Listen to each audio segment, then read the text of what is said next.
Hello Pisces, going to do a quick overview of what you could expect for 2026. For Pisces, it's going to be transformative and karmically significant year. Yeah, there's something that you're going to have to get disciplined about. There's something about helping yourself turn your dreams into reality, and you can expect major shifts in emotional resilience, creative expression, and your identity. So, my cards aren't coming out. We're focusing on the 3 areas, really. Relationships. Doesn't necessarily have to be romantic. I did say relationships when that fell out. So you're moving away from something, Pisces. Relationships. Career. Ooh, coming out in your own energy with the Hangman. And personal growth. Okay. Strength. Right. Pisces. So, in terms of relationship, I feel like you're calling it a day on something, cutting your losses, and yeah, there's something about that. It might not necessarily be walking away from a relationship. It could be that you walk away from the nature of the relationship. So you walk away from the way things have always been, just doing something in a certain way hasn't been working. So you're walking away from that kind of way of working. For some of you, you are actually 6 of Swords, cutting your losses, cutting them ties, and you're going. In terms of career, we've got the Hanged Man. So looking at something from a new perspective. And then with your personal growth, you have got strength. So that is, obviously, strength is strength. But that is maybe keeping your ego in check. There was something about emotional resilience. So there is something about maybe having to hold back, not be as impulsive, have the strength to know to walk away when something is not good for you. There is a lot of that. So love and relationships. If you are somebody that is walking away from something and you're going to find yourself newly single, you know, Jupiter enters Cancer mid-year, so that is when you could find that your love life and that's the good time for new connections. If you are in a couple, then there's going to be healing, deeper emotional bonds are possible. But Pisces, Venus does retrograde in October, and that could bring back some old issues or lovers back wanting to review the situation. Why did I just hear Fagin out of Oliver Twist? You in the situation? I just got once a sinner. What is once a sinner, I'm a sinner to the end. Okay, so I don't know if that was a bit of a hint, like someone's coming back from the past but review it, and if they were a sinner, they're a sinner till the end. There isn't going to be no change there. That won't be for everybody. But those lyrics just popped into my head. So in terms of like career and money, for Pisces, destiny is calling. You know, the North Node is in Pisces until July. You're under the spotlight for career and self-worth. That could also come in with the strength, you like knowing your self-worth. So they're sort of going hand in hand there. Creative projects will become more profitable. Saturn ensures financial discipline. There is something with you, definitely practical discipline. So let's just get a couple more cards. So this will clarify for those whether you're walking away or you're staying. We'll just see what that situation is. So for Pisces and the 6 of Swords, give us some more with the 6 of Swords. King of Wands, and then you've got the 8 of Cups there again. So walking away, you could be walking away from an Aries, Leo, or a Sagittarius, a fire sign. Could be that it is a passionate connection, that you do feel a lot of passion in this connection, but it's something that you are simply walking away from. Tell me about the Hanged Man in terms of career, please, for Pisces.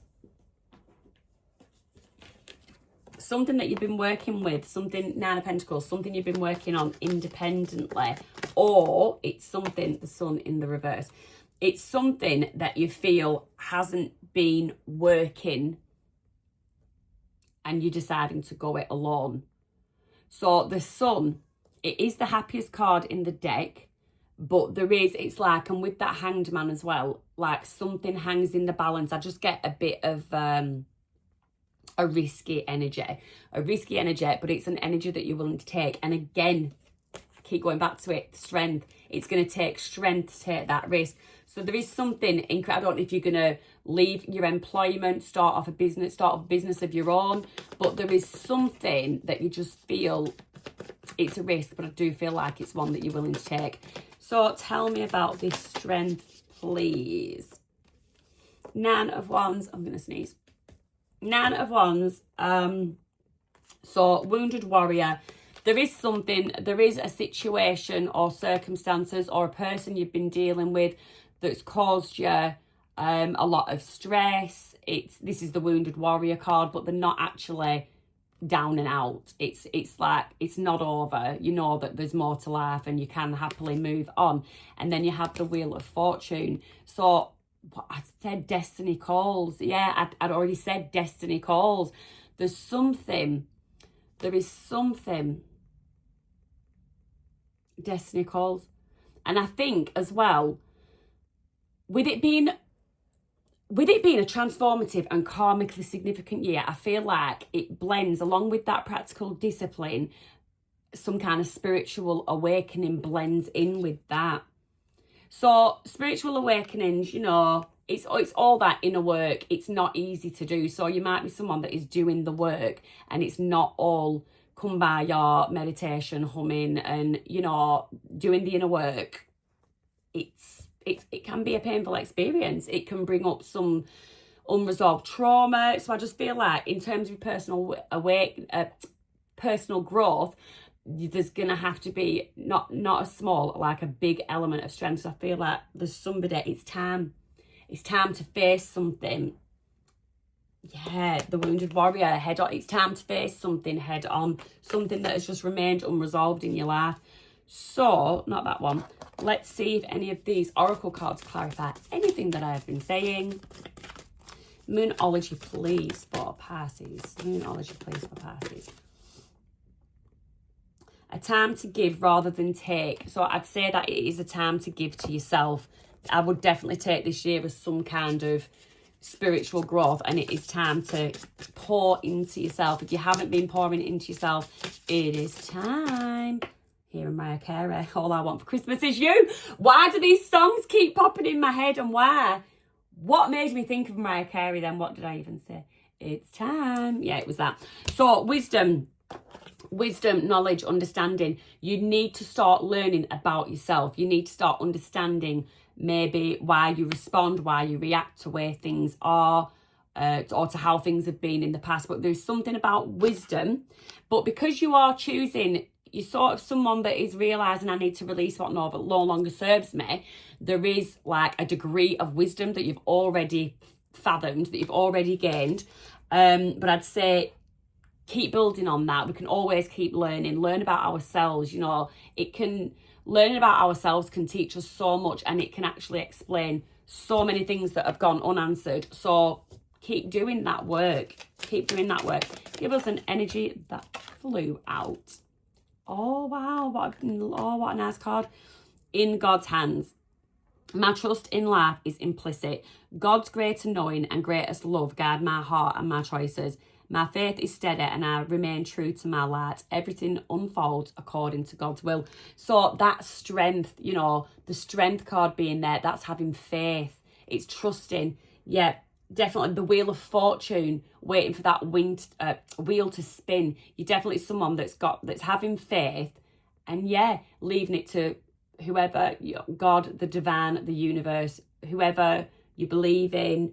Yeah, you're leaving it in God's hands. So that was just a quick. So that is what you can expect: transformation, spiritual awakenings, a resilience you didn't know you had, gaining even more wisdom. That is your kind of year, and having faith utmost. So if you liked this video, if it resonated, if you want to claim it, give it a like, give it a subscribe. If you just like listening to me waffle, you can give it a like, you can give it a subscribe. And I will be releasing January readings at the end of this month. So yeah, have a lovely Christmas and a very happy new year.